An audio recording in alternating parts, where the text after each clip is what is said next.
Good morning friends. आज हम इस वीडियो में क्लास 12 के chapter that is microbes in human welfare में ये देखेंगे कि अपन कैसे माइक्रोब्स का यूज कर स्वेज को ट्रीट कर सकते हैं। Microbes in sewage treatment. We know that large quantities of waste water are generated every day in cities and towns.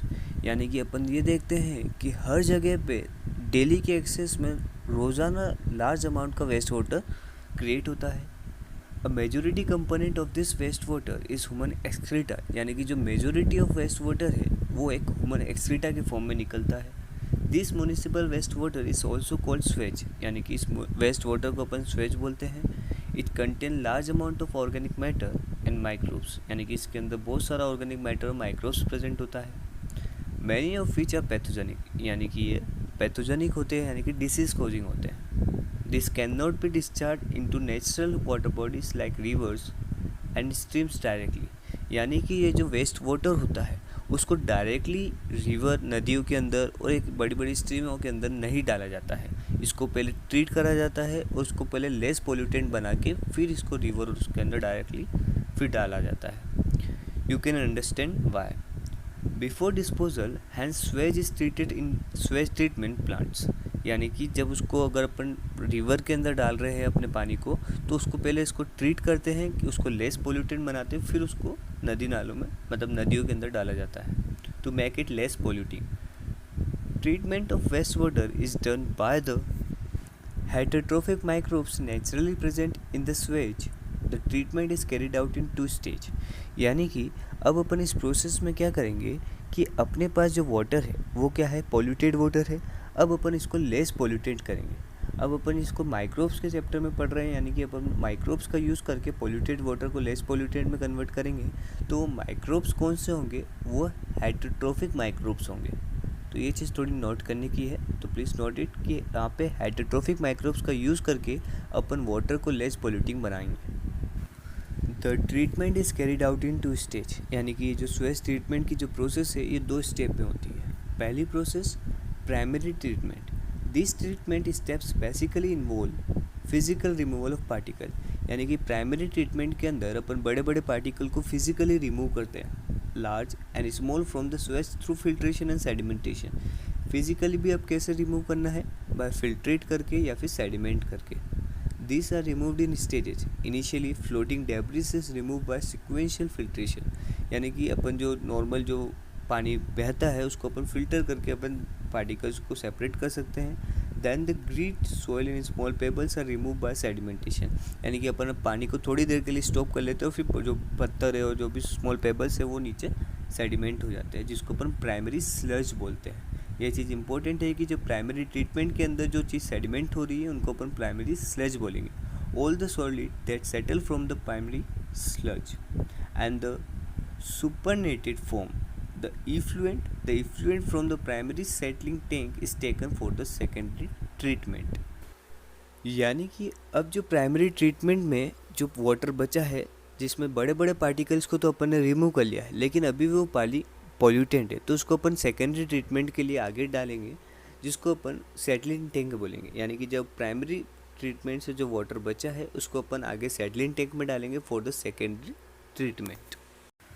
Secondary treatment और बायोलॉजिकल ट्रीटमेंट, यानी कि अब अपन यहाँ पे सेकेंडरी ट्रीटमेंट को बायोलॉजिकल ट्रीटमेंट बोल रहे हैं। क्यों? क्योंकि इसके अंदर माइक्रोब्स का यूज़ होता है, माइक्रोब्स लिविंग होते हैं, इसलिए इस प्रोसेस को बायोलॉजिकल ट्रीटमेंट के नाम से भी बोला जाता है। The primary effluent is passed into large aeration tank, यानी कि जो प्राइमरी इफ्लुएंट है उसको लार्ज एरेशन टैंक में डालते हैं, where it is constantly educated mechanically and air is pumped into it, यानी कि अब अपन इसको पूरा कॉन्स्टेंटली इसको घुमाते हैं और उसमें एयर भी पम्प करते हैं, जिससे वहाँ पे एरोबिक माइक्रोब्स का वहाँ पे ग्रो होना चालू हो जाता है। This allow vigorous growth of useful aerobic microbes into flocs. Bacteria associated with fungal filaments to form mesh-like structure. While growing, these microbes consume the major part of the organic matter in the effluent. यानी कि पानी के अंदर जितना भी pollutant water होता है, यहाँ पे एरोबिक बैक्टीरिया उसको लेस पॉल्यूटेंट बनाने की पूरी कोशिश करते हैं और मैक्सिमम जो वाटर होता है वो पॉल्यूटेंट से लेस पॉल्यूटेंट में कन्वर्ट भी कर देते हैं। This significantly reduces the BOD level of the effluent, यानी कि वाटर जितना ज़्यादा पॉल्यूटेड होगा उसके अंदर उतना ज़्यादा BOD लेवल होगा। अब वाटर को पॉल्यूटेंट से नॉन पॉल्यूटेंट बनाने के लिए वहाँ पे एरोबिक बैक्टीरिया की रिक्वायर्ड होगी और एरोबिक बैक्टीरिया को ऑक्सीजन की रिक्वायर्ड होगी, यानी कि अब BOD लेवल पानी का ज़्यादा है, यानी कि उसको ऑक्सीजन ज़्यादा रिक्वायर्ड होगी ताकि माइक्रोब्स अच्छे से ग्रो कर पाए और उस पॉल्यूटेंट वाटर को नॉन पॉल्यूटेंट में कन्वर्ट कर पाए।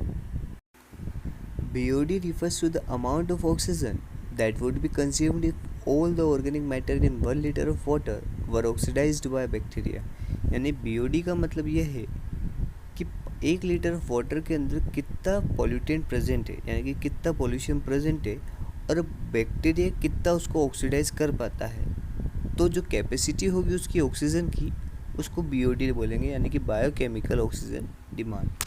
The Suez water is treated till the BOD is reduce, यानी कि पानी को अपन तब तक ट्रीट करते रहते हैं तब तक BOD का लेवल रिड्यूस नहीं हो जाता।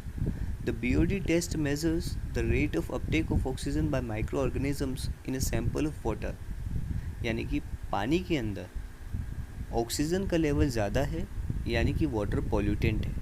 अगर ऑक्सीजन का लेवल कम हो जाता है तो वाटर नॉन पॉल्यूटेंट होते जाता है। Indirectly BOD is measure of the organic matter present in the water, यानी कि इनडायरेक्टली अपन BOD को ही मेजर कर रहे हैं। The greater the BOD of waste water more is it polluting potential, यानी कि पानी के अंदर जितना ज़्यादा BOD का लेवल ज़्यादा होगा, यानी कि ऑक्सीजन का लेवल ज़्यादा होगा, पानी उतना ही ज़्यादा पॉल्यूटेंट होगा।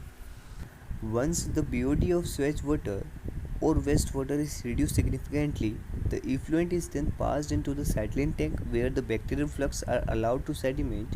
The sediment is called the activated sludge, यानी कि अब वहाँ से जो वेस्ट वाटर बचा है उसको अपन आगे सेटलिंग टैंक में भेज देते हैं।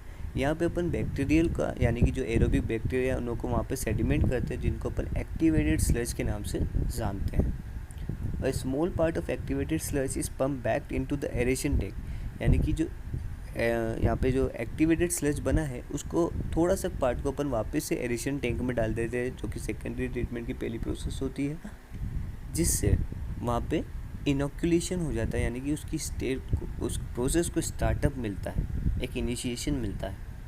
A small part of activated sludge is pumped back into the aeration tank to serve as an inoculum. The remaining major part of the activated sludge is pumped into the large tank called the anaerobic sludge digester, यानी कि अब जो भी waste water बचा है उसको अपन anaerobic sludge digester tank में डालते हैं, जहाँ पे हेटेरोट्रोफिक बैक्टीरिया प्रेजेंट होते हैं, और यहाँ पे जितना भी वेस्ट वाटर होता है वो लेस पोल्यूटेंट, यानी कि नॉन पोल्यूटेंट में कन्वर्ट हो जाता है। और यहाँ पे फिर डिफरेंट टाइप की गैसेस का भी प्रोड्यूस होता है, जैसे कि मीथेन हो गया, कार्बन डाइऑक्साइड हो गया, सल्फर हो, हाइड्रोजन सल्फाइड हो गया, ये सब।